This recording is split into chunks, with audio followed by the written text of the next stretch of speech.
Ya kan, harta kekayaan dia yang dilaporkan ke LKHPN yang kemarin diumumkan, itu sama saja dengan yang sebelum dia presiden, saya lihat. Ya kan, itu di mana kita mau melihat dia itu sebagai penjahat. Anda berharap setahun itu akan ada radical breakthrough, break ya? Ya, saya udah merumuskan, saya Jumhur dan Rocky Gerung ya, kita sudah berapa kali melakukan pertemuan bahwa itu Oktober kita lihat presidennya melakukan radical break atau tidak gitu. Nah, kita berharap itu terjadi pada saat setahun gitu.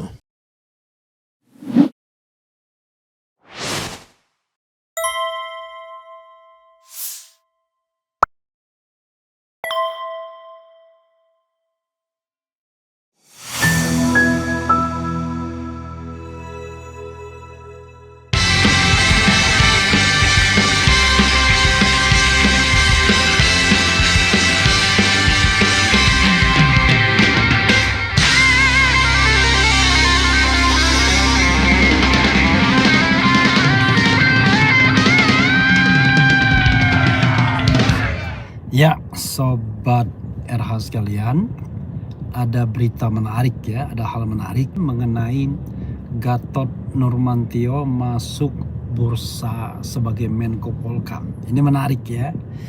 Saya kira kalau kita bicara mengenai yang harus diperhitungkan ya. Jadi Gatot Nurmantio itu kandidat yang sangat diperhitungkan. Jadi saudara sekalian, saya ingin membacakan satu berita sebelum kita mengulas. Misalnya ini ada berita yang mengatakan bahwa Gatot Nurmantio menguat sebagai kandidat Menko Polhukam pengganti Budi Gunawan. Oke, coba kita bacakan ya. Sosok yang akan ditunjuk Presiden Prabowo Subianto sebagai Menteri Koordinator Bidang Politik dan Keamanan Menko Polhukam definitif masih menjadi teka-teki. Sejumlah nama mencuat, salah satunya mantan Panglima TNI Jenderal Purnawirawan Gatot Nurmantio. Kemudian pengamat komunikasi politik Universitas Esa Unggul M. Jamiluddin Ritonga menilai Gatot layak mengisi kursi Menko Polhukam menggantikan Budi Gunawan. Ada 3 alasan utama yang disebutnya. Pertama, hubungan Gatot dengan Presiden Prabowo dinilai harmonis sejak lama. Menurut Jamiluddin, tidak pernah terdengar perseteruan antara keduanya di ruang publik. Bahkan Prabowo pernah menyebut nama Gatot sebagai sosok yang siap mendukungnya pada Pilpres 2019. Dan Gatot ikut hadir dalam kampanye akbar di Surabaya. Dua tokoh tersebut kiranya saling percaya itu masih berlangsung hingga saat ini, ujar Jamiluddin. Kedua, rekam jejak Gatot selama menjabat Panglima TNI dinilai berhasil dengan tingkat kepercayaan masyarakat yang tinggi terhadap TNI. Ia juga menerima berbagai penghargaan baik dalam negeri maupun luar negeri dari Amerika Serikat, Brunei Darussalam, Singapura hingga Malaysia. Kepemimpinan Gatot sangat diterima di dalam dan di luar negeri, jelasnya. Ketiga, kedekatan Gatot dengan berbagai kalangan termasuk umat Islam dan ormas keagamaan lain dinilai akan memperkuat stabilitas sosial politik. Hal ini membuat Gatot relatif diterima berbagai agama di tanah air, imbuh Jamiluddin. Sementara itu, Direktur Eksekutif Indonesia Political Opinion (IPO) Deddy Kurniasha juga mengakui kapasitas Gatot sebagai calon Menko Polhukam. Ia menilai pengalaman Gatot sebagai Panglima TNI dan tokoh militer berpengaruh menjadi modal penting. Namun Deddy menilai ada tantangan politik tersendiri, mengingat Gatot kerap berseberangan dengan kepentingan Presiden Joko Widodo dan Wakil Presiden Gibran Rakabuming Raka. Secara umum Gatot layak, setiap tokoh yang masuk kabinet selalu punya 2 kepentingan, politik dan kebangsaan. Gatot bisa jadi lebih berkapasitas dibandingkan tokoh militer populer lain seperti Muldoko atau Dudung, kata Deddy. Hingga kini Presiden Prabowo belum mengumumkan secara resmi sosok yang akan ditunjuk sebagai Menko Polhukam definitif. Namun nama Gatot Nurmantio dipandang memiliki peluang besar untuk dipilih. Ya, sobat RH sekalian, menarik ya, Gatot Nurmantio sebagai Menko Polhukam. Apakah Anda setuju? This is the question. Karena tentu sosok Menko Polhukam haruslah sosok yang senior, atau paling tidak orang yang memiliki wibawa sendiri kendati dia sipil seperti Mahfud MD dulu, ada Purnomo Yusgiantoro dan sebelumnya Juwono Sudarsono ya. Sekarang kalau Gatot Nurmantio menjadi Menko Polhukam bukan Menko Polhukam ya, karena hukum sudah dipisahkan, maka rasanya ya layak sekali karena urusannya hanya soal politik dan keamanan. Berarti dia membawahi Kementerian Pertahanan. Kemudian saya tidak tahu polisi di mana, apakah urusan hukum, apakah urusan keamanan gitu ya. Kemudian dia ke bidang pertahanan dan berbagai macamnya. Begini, strong point sama weak point. Saya kira satu-satunya weak point Gatot Nurmantio adalah dia tokoh yang dianggap atau dipersepsi sebagai anti Jokowi. Apalagi dia salah seorang presidium kami Koalisi Aksi Menyelamatkan Indonesia yang kerap mengkritik pemerintahan Presiden Jokowi. Itu satu hal. Tapi masalahnya adalah apakah Jokowi dalam menunjuk Menko Polhukam masih tunduk juga kepada kemauan geng Solo? Ini menjadi pertanyaan, mengingat Jokowi mulai menyingkirkan geng Solo, walaupun orang kemudian bertanya, lah Purbaya itu ternyata orang Jokowi juga. Jadi ini menunjukkan bahwa ya seperti politik tukar tambah jadinya. Ya, tukar Budi Ari dengan Purbaya misalnya. Dito Aryo Tejo kita lihat nanti dengan Raffi Ahmad misalnya. Ya, Raffi Ahmad juga geng Solo kan, teman dekat Gibran Rakabuming Raka. Jadi satu-satunya yang menghalangi adalah persepsi geng Solo ya terhadap Gatot Nurmantio. Itu satu hal menurut saya. Yang lainnya nggak ada. Mengenai Pilpres 2024 kemarin, Gatot Nurmantio sudah untung ya bagi Prabowo ketika dia tidak mendukung Anies Baswedan. Mengingat mayoritas anggota kami Koalisi Aksi Menyelamatkan Indonesia itu adalah mendukung Anies Baswedan, bahkan menjadi tim kampanye, termasuk saya. Jadi ada Said Didu ya dan macam-macam. Tapi ada juga mereka yang tetap netral seperti Gatot Nurmantio, Adi Masardi dan lain sebagainya, serta memilih untuk menonaktifkan kami dalam pengertian bahwa mereka yang aktif dalam tim kampanye dipersilahkan untuk meninggalkan kami selama menjadi tim kampanye. Dan akhirnya memang polisinya begitu. Rupanya Gatot tidak mau mendukung Anies karena menurut pengakuannya dia sudah tahu Anies tidak akan menang. Ya. Dia bilang the game is over ya, permainan selesai ketika Gibran dicalonkan sebagai calon wakil presiden Prabowo Subianto. Saya tidak tahu kenapa dia berkepentingan atau berkeyakinan demikian. Awalnya saya remehkan keyakinan GN tersebut. Saya mengatakan bukannya bagus kalau Gibran dijadikan wakil presidennya Prabowo, bukannya nanti malah di eject, di underestimate oleh massa. Rupanya Gatot tidak membantah atau tidak mau berdebat, tapi faktanya ternyata Gatot yang benar. Selesai permainan. Dengan mudahnya angka 58% dicapai ya. Ketika state aparatus, state financial resources, state facilities berada dalam satu pihak, yaitu pihak yang dibantu oleh incumbent. Itu maknanya ya, selesai permainan. Nah, itu saja. Sekarang jadi tidak ada dosa politik dalam tanda kutip ya. Kalau Anies kan pesaing langsung, kalau Gatot tidak. Yang kedua, itu satu saja kelemahannya. Tetapi strong pointnya banyak sekali ya. Gatot Nurmantio adalah jenderal yang relatif independen dari kekuatan politik yang berseberangan dengan Gerindra. Karena dia tidak gabung dengan kekuatan partai politik manapun. Seperti Muldoko, seperti Andika Perkasa. Muldoko juga tidak. Muldoko lebih senior daripada Gatot Nurmantio, tapi ketika Muldoko sebagai KSP tidak lagi dipakai oleh Prabowo, maka saya melihat bahwa kelihatannya chemistry antara Prabowo dan Muldoko tak terjalin sehingga dia betul-betul selesai. Andika Perkasa lebih junior, yang dari Angkatan Laut juga tidak menonjol siapa ya, Panglima TNI dari Angkatan Laut yang menggantikan Andika Perkasa.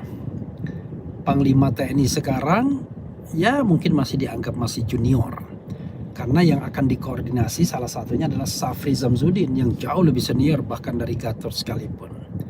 Gatot Nurmantio kira-kira usianya sekarang ya 65 ke atas ya, kelahiran tahun 60 atau berapa, kurang lebih sama lah dengan Presiden Jokowi usianya. Jadi sobat era sekalian, Gatot menarik. Tetapi handicap lain bagi Gatot adalah menyangkut keinginan Prabowo misalnya untuk mencalonkan diri kembali sebagai presiden tahun 2029. Tentu Prabowo tidak akan memelihara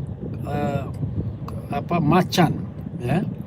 Dia tidak akan mencari Menko Polhukam yang kemudian akan menjadi pesaingnya, karena orang Indonesia ini masih feodal, masih melihat jabatan itu sangat berarti untuk menghormati orang dan menggadang-gadang dia sebagai calon pemimpin. Begitu tidak ada jabatan, selesai orang tersebut. Walaupun for the time being ya, itu tidak berlaku untuk seorang Anies Baswedan dan termasuk Gatot Nurmantio. Jadi walaupun Gatot selama kurang lebih 9 tahun ya hampir ya, itu tidak punya jabatan politik, atau 9 atau 10, 8 atau 9 tahun, tetapi dia tetap memiliki istilahnya sekarang 65 tahun Gatot Nurmantio, dia masih memiliki aura sebagai orang yang kuat ya. Beda sekali, sampai 2017 dia menjabat ya, 2 tahun lebih sedikit. Jadi saudara sekalian, walaupun dia sudah 8 tahun, hampir 8 tahun tidak menjabat, tetapi dia tetap di pusaran elit politik. Nah, memang itu juga menjadi handicap dia. Di satu sisi dia masih banyak relasi, terutama dari kalangan civil society dan agama, tapi di sisi lain ini akan menjadi sebuah katakanlah ancaman bagi pemerintahan Presiden Prabowo, seandainya Presiden Prabowo ingin mencalonkan diri lagi sebagai presiden di 2029. Sama seperti kalau dia kemudian mengambil Anies, ya kan? Anies juga problematik begitu. Walaupun saya pernah mengemukakan tesis yang barangkali lebih banyak berbau harapan, Anies direkrut, Gatot direkrut, tetapi mereka berjanji tidak akan maju sebagai calon presiden seandainya Prabowo menginginkannya kembali. Artinya Prabowo ingin menjadi calon presiden lagi, jadi mereka tahu diri sebagai sebuah perjanjian politik. Walaupun perjanjian politik itu ya bisa saja kemudian diingkari. Itu yang terjadi dengan Megawati ketika merasa dikhianati oleh SBY, dan Prabowo merasa dikhianati oleh Megawati. Jadi konon Megawati ketika menjadi presiden dan Menko Polhukamnya adalah SBY mengatakan apakah dia mau nyalon presiden atau enggak. Konon ya, SBY mengatakan tidak. Tetapi ternyata SBY seperti menikam dari belakang. Itu alasan yang sering saya dengar ya dari berbagai pihak. Kenapa kemudian Megawati tak kunjung bisa akur dengan SBY. Sementara Prabowo berbeda, walaupun dikhianati dalam perjanjian batu tulis, di mana 2009 dia mengalah kepada Megawati menjadi calon wakil presiden Megawati dengan harapan akan didukung 5 tahun berikutnya. Tapi ternyata Megawati mendukung Mulyono alias Joko Widodo pada tahun 2014. Jadi sahabat era sekalian, perjanjian seperti itu ya gentleman agreement ya di antara para gentleman tersebut. Tetapi menurut saya Gatot Nurmantio karena dia berasal dari tradisi militer dan biasanya dalam militer itu sangat menghormati senior, barangkali mereka bisa mencapai agreement tersebut kalau seandainya direkrut. Kita tahu memang ada persaingan antara Susilo Bambang Yudhoyono dan Agung Gumelar kalau tidak salah, yang sama-sama menginginkan sebagai calon wakil presiden untuk mendampingi Megawati ketika lengser kan, atau ya, sehingga yang menang adalah Hamzahas karena militer terpecah. Tapi saudara sekalian, apapun itu ya, ini tetap menarik untuk melihat Gatot dalam dalam pemerintahan. Karena kalau Gatot masuk dalam pemerintahan, maka Gatot tidak kosong-kosong amat. Dia berkenalan atau kenal dekat baik dengan istilahnya, dengan orang-orang yang memang kritis selama ini, dengan aktor-aktor kami, dengan Rocky Gerung, dengan siapapun. Dia juga dekat dengan tokoh-tokoh agama, tidak ada handicap. Saya mengatakan ya tadi, satu-satunya handicap adalah mengenai soal terkaitnya dia dengan kelompok yang dianggap sebagai oposisi dari pemerintahan Presiden Jokowi. Ada isu minor yang juga sering dipermasalahkan, kedekatan dia dengan Taipan, yang menurut saya ya dalam beberapa pergaulan dengan Gatot Nurmantio tidak menonjol hal seperti itu, karena buktinya dia terus-menerus kritis terhadap fenomena yang ada, walaupun barangkali tidak setiap saat dia hadir ya. Seperti misalnya isu ijazah palsu, Gatot membuat pengantar di buku Rizal Fadila, tetapi dia tidak intens, karena intensitas itu memang bergantung concern juga, karena tentu orang seperti Gatot itu lebih tertarik pada isu-isu yang sifatnya global, mondial, nasional ya, bukan isu yang dalam tanda kutip ya perintilan seperti ijazah palsu yang sebenarnya terlalu mudah untuk dipecahkan kalau seandainya ada semacam kebijakan atau ketidaktakutan dari UGM terhadap geng Solo, atau tidak takutnya penegak hukum terhadap geng Solo misalnya. Jadi saya berharap ya Prabowo mempertimbangkan Gatot Nurmantio, karena walaupun saya sudah menyatakan deklarasi tidak ingin masuk pemerintahan, pertama karena memang tidak ditawarin saya bilang, dan saya tidak punya kapasitas untuk itu, anggap saja begitu. Tetapi saya tetap mendorong orang-orang yang berkualitas, orang yang baik, orang yang punya komitmen, orang yang punya pergaulan seperti Gatot Nurmantio untuk mengimbangi Prabowo di dalam circle kekuasaannya. Jangan biarkan Prabowo sendirian, dan jangan biarkan Prabowo kemudian tidak bisa bertindak apa-apa ketika ada riot atau kerusuhan seperti Agustus lalu. Bahkan kecenderungannya dia dipolitisasi ya oleh barangkali orang lingkar dari kekuasaannya sendiri. Begitu sobat RH sekalian ya. Belum ada konfirmasi apapun, baru sebatas isu, tetapi ya isu pun lumayan lah. Tetap kita bahas sebaik-baiknya ya. Tak ada salahnya kita membahas isu yang hot dan hangat ini. Gatot Nurmantio sebagai Menko Polhukam, apakah Anda mendukung atau tidak? Ya mudah-mudahan saya kira Anda juga mendukung. Ya saya nggak mengatakan tentu ya harapan dukungan tersebut ya, karena memang terkait dengan soal kedekatan juga ya, soal perkenalan. Saya tidak mengenal tokoh yang lain, tapi Gatot Nurmantio cukup sering juga datang ke RH Channel ya.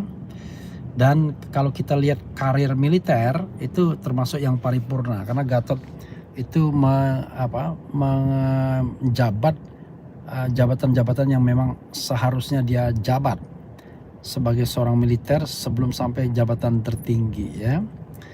Coba saya bacakan sedikit siapa Gatot ya. Ini Gatot Nurmantio lahir 13 Maret 1960 ya, tua sedikit daripada Jokowi, 1 tahun lebih. Adalah mantan Panglima Tentara Nasional Indonesia 2015-2017.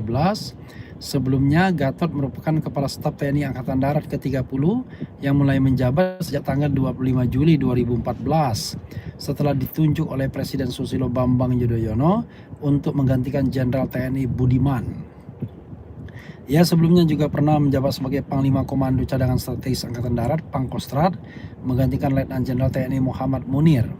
Pada bulan Juni 2015, ia diajukan oleh Presiden Joko Widodo sebagai calon Panglima TNI, menggantikan Jenderal Muldoko yang memasuki masa purna baktinya.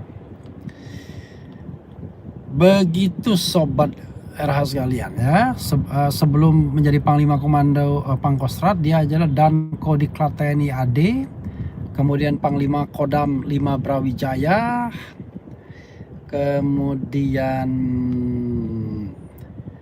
itu ya, Gatot bersama tokoh pemerintahan lainnya beserta para aktivis sosial bergabung dalam aksi untuk mendukung toleransi beragama selama periode unjuk rasa di Jakarta pada bulan November 2016 ya. Dia menggunakan topi putih atau peci haji ya.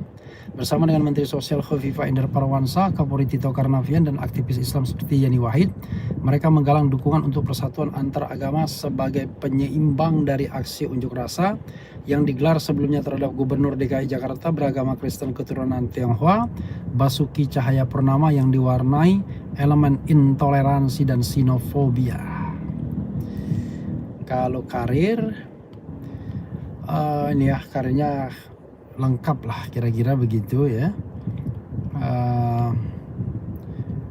Mulai dari yang paling rendah sampai kemudian Panglima TNI.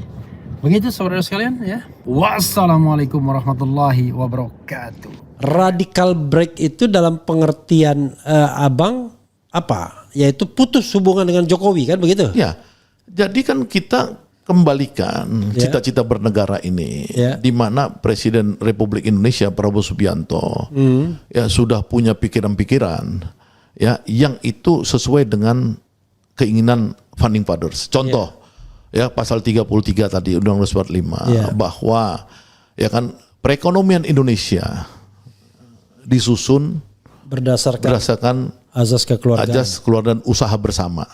Itu namanya koperasi kan? Ya enggak?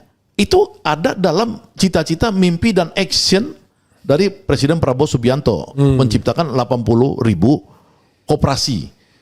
Walaupun nanti orang bicara soal proses bottom up-nya, itu oke, nanti kita tidak hanya proses bottom up, tapi proses untuk dimanfaatkan sebagai unit-unit campaign. Iyalah, makanya koperasi itu kan orang bilang kekeluargaan, bottom up tadi kan, ada culture bukan hanya struktur. Tapi dia melakukan itu menurut saya itu sesuai dengan Undang-Undang Dasar 45 pasal 33. Iya kan? Dia juga melakukan bagaimana agar orang Indonesia ini jangan gizi buruk terus. 78, 80 IQ-nya gara-gara gizi buruk rata-rata dia mau kasih makan gratis. Iya enggak? Kemudian udah koperasi dia mau buat perumahan untuk buruh rakyat, walaupun semua pencapaiannya sekitar 5%, perumahan MBG 5%, koperasi baru sampai legal actionnya aja. Tapi ini sebenarnya menurut saya, ya kan ini semua niat baik dia, pikiran baik dia. Ya kan harta kekayaan dia yang dilaporkan ke LKHPN yang kemarin diumumkan, itu sama saja dengan yang sebelum dia presiden saya lihat. Ya kan itu di mana kita mau melihat dia itu sebagai sebagai penjahat gitu loh. Itu aja buat saya ini orang baik, kenapa ini kita nggak coba ini gitu loh. Jadi orang baik ketemu orang baik itu gimana caranya gitu loh. Kalau ada yang lapisin orang gorong-gorong ini, kelompok gelap ini melapisin nih antara orang baik dengan orang baik, ya itu bagaimana ditembus gitu loh. Ya, tetapi kan tadi kan abang belum menjawab radical break itu apa? Nah, kembalikan ke cita-cita dia ini sebagai penyaring, alat penyaring, ya kan agar apa? Agar semua kekuatan-kekuatan rakyat ini ya bisa berpartisipasi ya untuk mensukseskan itu. Contoh nih misalkan, untuk menjalankan program makan bergizi gratis itu persoalan paling mudah karena uangnya ada dan ngasih makan gratis. Ya kan? Kalau dia mau extend agar makan gratis ini bisa menyumbangkan 1-2% growth to economics ya, to GDP itu effort kedua. Misalkan bagaimana supaya uang itu berputar di daerah dan lain-lain. Tapi ini gampang, uang udah ada. Nah tinggal dia bagaimana bersekutu dengan kekuatan-kekuatan ideologis yang tidak cari proyek. Kalau sekarang kan orang masih cari proyek. Ya kan? Yeah. Ada yang masih diminta uang, ada yang masih ini buat teman saya yang jadi pelaku ya, jadi pelaku di dalam bisnis ini sebagai rekanan, itu mencerita bahwa itu ada yang nanti diminta untuk buat tempat makannya itu harus luxurious bla bla bla apa segala ya, dengan standar-standar yang membuat nih lamban. Ya kan, nah kalau dia bersekutu dengan misalkan kelompok-kelompok PGRI, ya kan, untuk merealisasikan bupati-bupati Abkhasi atau kelompok-kelompok yang sekarang udah mulai si NU apa segala itu mungkin bisa cepat. Karena Pak Harto dulu ketika menggerakkan Posyandu, ya itu dengan uang yang terbatas saja Posyandu bisa sampai se-Indonesia gitu loh. Jadi sebenarnya ini persoalan yang bagaimana kita membuat Pak Presiden ini bisa masyarakatnya berpartisipasi dengan cita-cita ideal tadi. Itu yang menurut saya radical break itu. Itu kan radical break yang sebenarnya mengandaikan ada partisipasi eksternal kan.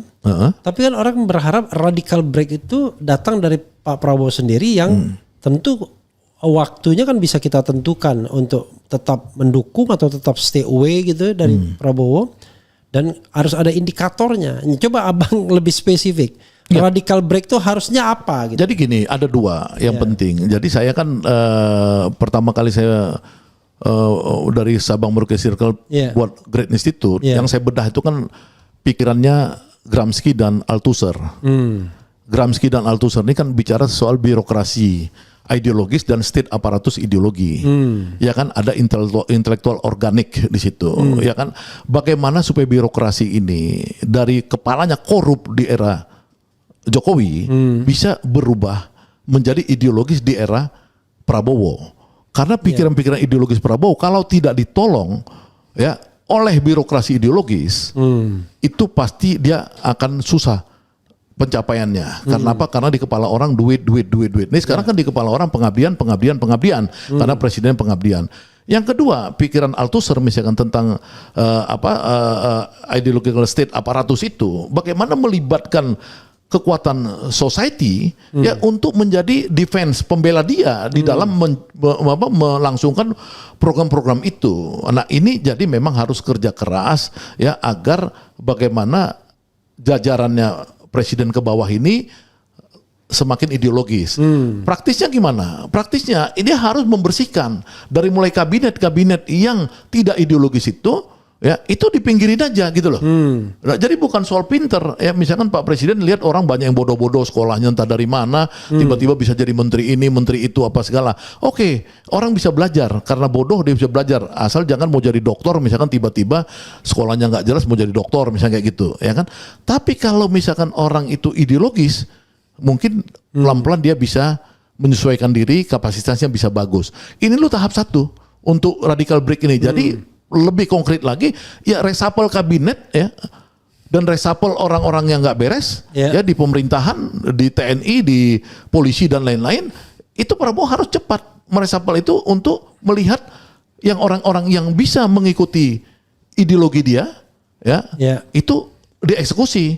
Ya dia sering ngomong, kalian saya pecat, kayak kemarin di ini kan di Klaten. Kalau kalian nggak bisa sesuai dengan cita-cita saya pecat. Nah lakukan aja Pak. Itu loh yang penting dalam evaluasi setahun ini ya dia pecat aja sebanyak-banyaknya orang yang secara ideologi tidak cocok dengan dia gitu loh. Oke, karena Anda ngomong pecat memecat, saya mau nantang Anda. Membuat jawaban iya atau tidak. Ya kan? Atau dipecat tidak dipecat, mungkin biar lebih radikal. Jadi saya mau sebutkan nama, Anda tinggal jawab dipecat tidak dipecat. Nah, itu saya belum sampai riset ke nama. Oh, belum sampai karena baru mulai saya risetnya kan karena asumsi saya itu kan Oktober 1 tahun. Jadi tim saya di Great Institute ini ya sedang sampai ini mulai ke nama ini. Nama itu maksudnya menteri ini skornya berapa. Kalau sekarang saya memang baru akan karena kita kan acuan saya setahun. Jadi Anda belum bisa menyebut siapa yang harus diganti misalnya sekarang. Kalau 1-2 sih yang bisa kayak Budi Ari udah harus dong, karena dia ada masalah itu kan. Ya. Budi Sadikin misalkan yang dia Budi Gunadi Sadikin, BGS, yang dia kasusnya ribut terus dengan dokter lah, kedokteran apa segala, sehingga dengan Ikatan Dokter Indonesia misalnya seperti itu, itu udah nyata kan. Yang lain tuh saya lagi lihat kinerjanya nih, mungkin 2 bulan ini baru selesai. Tapi soal masalah integritas misalnya. Ya, misalkan Bahlil misalnya. Ya, makanya kan itu 1,5 tahun jadi doktor, Dito Aritejo terima uang tapi tetap jadi menteri. Nah, ini makanya kan kita melihat bahwa kalau misalkan itu Prabowo ya itu menyuruh kepada yang secara publik bisa dianggap kredibel ya. Misalkan bisa nggak Kejaksaan Agung mengatakan bahwa si Menteri Pemuda ini memang dulu dia ada terlibat misalnya kayak gitu ya kan, itu harusnya dipecat dong. Kan sudah kan yang mengembalikan uang kan pengacaranya waktu itu. Iya, kayak gitu seperti dia nggak kredibel dong. Iya, 27 miliar dia kembalikan. Orang-orang seperti itu memang harus disingkirkan. Ya, tapi kenapa dipakai gitu? Ya itu kan karena dia kan dilindungi oleh yang saya sebut tadi kan, kekuatan dari masa lalu itu. Masa lalu ini oligarki ya, bukan hanya Jokowi ya, Jokowi dan oligarki. Nih saya buka ya, Dito Aritejo kembalikan uang.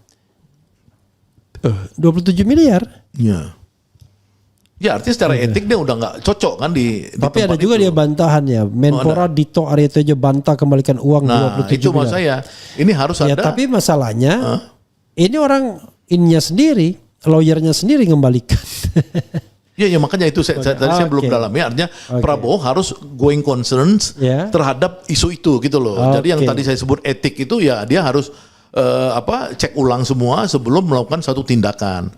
Jadi itu, tapi buat saya itu kan setahun ya, setahun. Kalau lebih cepat ya tentu lebih bagus dong. Oke, ya kan? Anda berharap setahun itu akan ada radical breakthrough, break ya? Ya, saya udah merumuskan, saya Jumhur dan Rocky Gerung ya, kita sudah berapa kali melakukan pertemuan bahwa itu Oktober kita lihat presidennya melakukan radical break atau tidak gitu. Nah, kita berharap itu terjadi pada saat setahun gitu. Saya masih banyak sih, kalau kita nggak akan pernah selesai ngomongin soal Prabowo. Tapi this is the last question terkait Prabowo. Di bawah pemerintahan Prabowo selama 5 tahun ke depan, Anda melihat langit Indonesia gelap gulita atau cerah terang benderang? Saya lihat lebih cerah dari sekarang. Lebih dari yang dari kemarin, lebih cerah.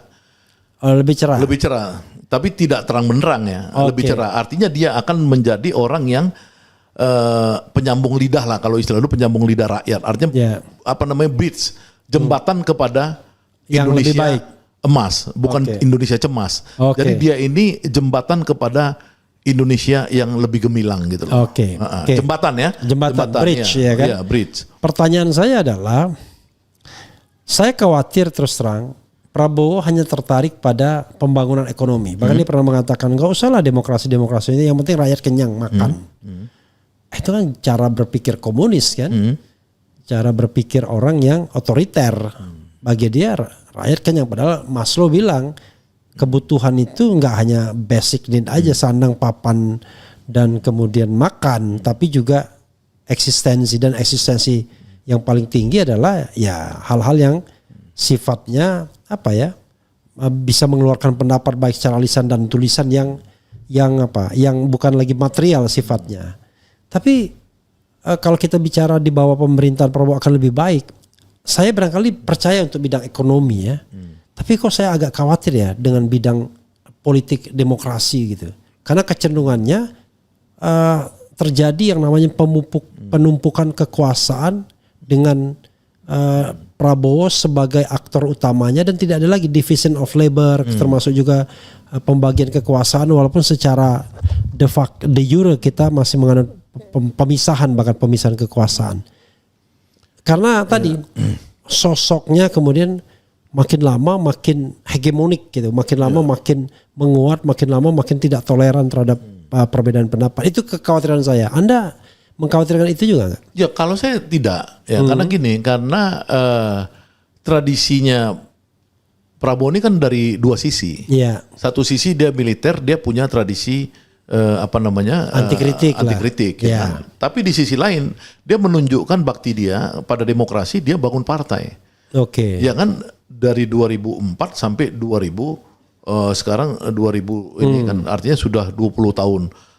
Bahkan dia ikut konvensi Golkar dulu di tahun sebelumnya itu. Jadi artinya dia satu itu. Yang kedua, dia ini tradisi bapaknya tuh tradisi PSI. Di Indonesia ini semua orang tahu dari dulu. PSI-nya bukan PSI yang kemarin gajah ngamuk itu gajah. Solidaritas ini Gajah. bukan.